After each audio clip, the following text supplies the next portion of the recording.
Former Netherlands midfielder Clarence Seedorf has been sacked as Cameroon coach after the side failed to defend their Africa Cup of Nations title. The indomitable Lions lost 3-2 to Nigeria in the last 16 in Egypt, leading to pressure for Seedorf to leave.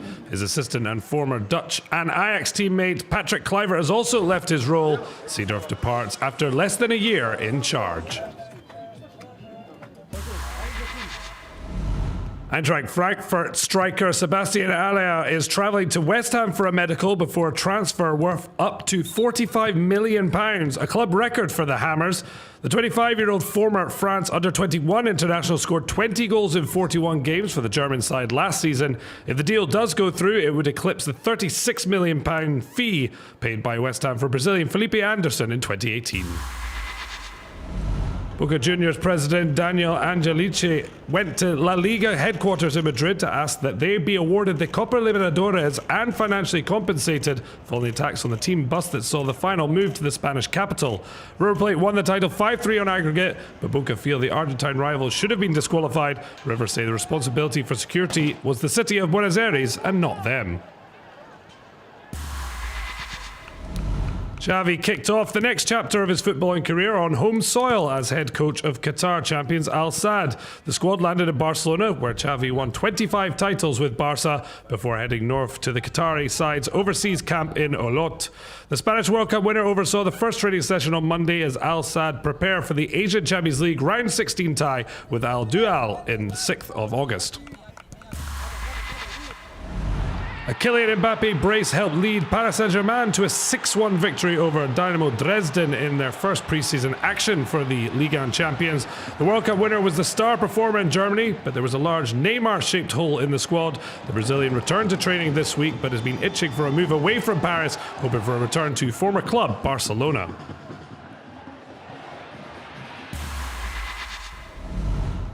Roy McIlroy says it would be hard not to burst out crying if he won the Open on home soil at Royal Portrush.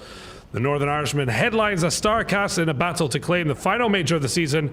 Francesco Molinari believes he has the resilience to cope with the expectation that comes with being defending champion as he seeks to retain the claret jug. I'm well aware of the challenges ahead. You know, there's a lot of guys capable this week of winning the trophy, and yeah, all I can do obviously is do my best, try to put up a good defense and be in contention on Sunday. Three-time Open champion Tiger Woods admits to being undercooked after the 43-year-old played in just 3 tournaments, 2 of them majors, since winning the Masters in April. It's not quite as sharp as I'd like to have it right now. My touch around the greens is where I needed to have it. I still need to get the ball, shaping the golf ball a little bit better than I am right now, especially with the weather coming in and the wind's going to be changing. Jordan Spieth won the last of his 3 majors at the 2017 Open, and he'll be among the Americans aiming to complete a first US sweep of the majors since 1982. British Prime Minister Theresa May welcomed the England cricket team to number 10 Downing Street a day after their Cricket World Cup triumph. England ended its agonising 44-year wait to be world champion of the sport they invented, beating New Zealand in a dramatic final.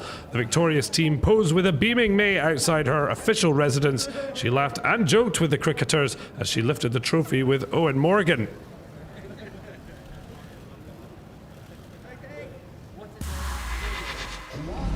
Qatar's Nasser Al Attiyah claimed his first victory at the 2019 Silkway Rally car category. Unchallenged after the elimination on day 2 of his main rival, Toyota teammate Yazid Al Raji of Saudi Arabia, Al Attiyah and French co-driver Mathieu Baumel won every stage. Al Attiyah added to his 3 Dakar Rally wins, including the 2019 edition. The rally introduced a 2-wheel category this year, and Britain's Sam Sunderland added to his 2017 Dakar triumph to become the first ever Silkway motorbike champion. In the quads, Polish rider Rafał Sonik battled out with Alexander Makamov of Russia. Experience won out, and the Yamaha Raptor 700 rider Sonik took the honours. Anton Shibalov won the trucks category, which painted Camel's blue podium as they looked out for Russia. Je regarde France 24 parce qu'en tant qu'étudiante en sciences politiques, ça me permet de rester à jour sur les informations dans le monde, sur les conflits, les débats politiques, tout ça. الاختلاف بين فرانس 24 والقنوات التانية في المحتوى المتنوع وفي التوجه الأقرب للحيادية.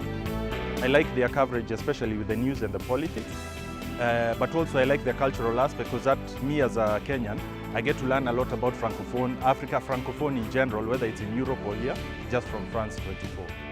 France 24 m'aide à voir une perspective plus complète du monde et à comprendre différentes langues et différentes cultures. France 24, with you everywhere, all the time. Liberté, égalité, actualité.